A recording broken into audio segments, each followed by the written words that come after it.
Paano mo sasabihin sa iyong partner na siya ay narcissist? Yan ang ating i-analyze ngayon. As much as possible, huwag kayong magbibigay ng label sa inyong partner, sa inyong boyfriend, girlfriend, husband or wife na siya ay narcissist. Although nakikitaan nyo na siya ng pagiging narcissist or na-confirm nyo sa sobrang daming signs and symptoms na inyong natutunan sa aking mga contents, hindi nyo pa rin dapat na bigyan ng label yon. As much as possible. Okay? So meron niyang limitation. May right time. Right timing kung kailan nyo sasabihin. But, basically, in general, huwag kayong magbibigay ng label. Hindi yan healthy, hindi yan makatutulong, hindi yan therapeutic. Okay? So, ano yung una nyong dapat gawin? Dapat ninyong i-address yung harmful behaviors niya sa loob ng bahay, sa inyong tahanan, sa iyo, yung mga ginagawang mga hindi maganda, pati dun sa mga anak ninyo, kung meron na kayong anak, kung magjowa pa lang kayo, i-address mo. Sabihin mo sa kanya in a nice way yung ginagawa niya. Use the word or use the letter I or in Tagalog, ako. Sabihin nyo, sisimulan nyo yung word na yon o yung sentence ninyo o sentences ninyo sa ako. Sabihin nyo, ako ay nasasaktan kapag ka ako ay iyong pinagbibintangan. Ako ay nasasaktan kapag ako ay iyong sinisigawan. Ako ay nasasaktan kapag binabaliktad mo ang pangyayari. Kahit na meron namang ebidensya o meron namang patunay na ako ay hindi gumagawa ng mga ganito. Lahat yon, kayo alam ko, marami kayong iba't ibang sitwasyon, iba't ibang pangyayari. I-address ninyo in a nice way, sasabihin ninyo yung kanyang mga ginagawa so that magiging aware siya na, ito pala yung ginagawa ko sa aking girlfriend. Ito pala yung ginagawa ko sa aking boyfriend. Ito pala yung ginagawa ko sa aking wife, sa aking mga anak. So in that way, nagwo-work kayo dun sa healthier relationships ninyo.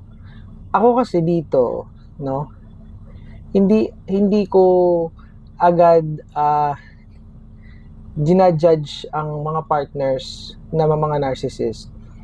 Kapag na-share nyo sa akin at ako ay nag-init, nagalit ako dun sa partner ninyo kasi ako tao lang din ako. Kasi yung iba ko mga followers talaga, nakakagalit talaga. Nagdadala ako ng aking emotions kapag nagkukwento sa akin. Yung ba namang sinusuntok, tapos ay binabaliktad, alam ng asawa ni wife na siya ay ng babae, may mga ebidensya, may mga facts, tapos ay babaliktarin at gugulpihin yung wife, di ba? Tapos ay ginigipit sa pera. Sinong hindi maiinis nun? Sinong hindi magagalit nun? So, tao lang din ako, nadadala ako ng aking emosyon. So, sinasabi ko, after that, na you need to protect yourself, you need to prioritize yourself. So, ang aking nire-recommend doon, kung paulit-ulit at wala na talagang nangyayari, talagang full-blown na yung mga signs and symptoms sa pagiging narcissist, then you separate. You run. Pagplanuhan mo mabuti, kasi may anak ka, pagplanuhan mo mabuti kung paano yung gagawin mo. Para hindi ka maabuso habang panahon na kayo nagsasama. But in this case, it's different. So, kung nakikitaan nyo pa lang naman nakaanak ang pagiging narcissist, well, we don't have the rights na i-label siya, o i-diagnose siya. Since we are not doctors, we are not clinical psychologists, we are not psychiatrists to do that, Ang sinasabi ko lang, kung full-blown na talagang grabe na yun, kitang-kita na narcissist, hindi na kailangan ng diagnosis then, wala yan nyo. But in this case, nakikitaan nyo pa lang naman, don't label as much as possible. So, work dun sa toward healthier relationship, no? So, kapag ka naman na-acknowledge yan ng inyong asawa, ng inyong boyfriend, ng inyong girlfriend, so, we are looking forward na magbabago siya, or kaya we are looking forward na siya ay magiging aware sa ginagawa niya, no? Kasi kung ang kanyang pagiging narcissist ay mababa, kasi alam niyo ang narcissist, may level yan. Meron niyang intensity. Para yung bagyo. May level 1, signal number 1, signal number 2, signal number 3. So, may scoring yan. Diba? So, if there are few signs and symptoms, don't label na, diba, narcissist. Yung aking mga followers na talagang ina-advise ako na iwalayan nyo, yun yung grabe yung pinaggagawa sa kanila. No? Grabe talaga yon. Ngayon, kung severe na yan, we can't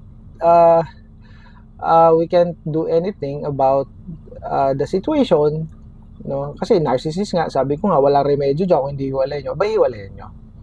Okay? So, it depends. Depende pa rin sa situation. Lalo na kung mahal na mahal mo yung asawa mo, bago kayong kasal, why not i-work nyo, i-rescue nyo or ayusin nyo yung relationship. Maybe because of stress. That's the reason why this person is doing these things or behaviors. Don't label it na, yung mga ginagawa niya na narcissist agad. Ikaw, narcissist ka. Don't do that. Huwag niyong i-overuse yung word na narcissist. But in this case, sabi ko nga sa inyo, kung gusto mong sabihin na narcissist siya, you do it in a right way. No? So, focus doon sa behavior na ginagawa niyang pangit. You let him or her know the behaviors, the attitudes, so that this person might, or we are looking forward to, see improvement dun sa kanyang mga ginagawa sa inyo. Malay nyo, magbago, di ba? So, hindi pa naman natin sure if this person has NPD or narcissistic personality disorder or strong narcissism. We really don't know. So, dun muna tayo sa rescuing your relationship. No? Okay? So, bye for now.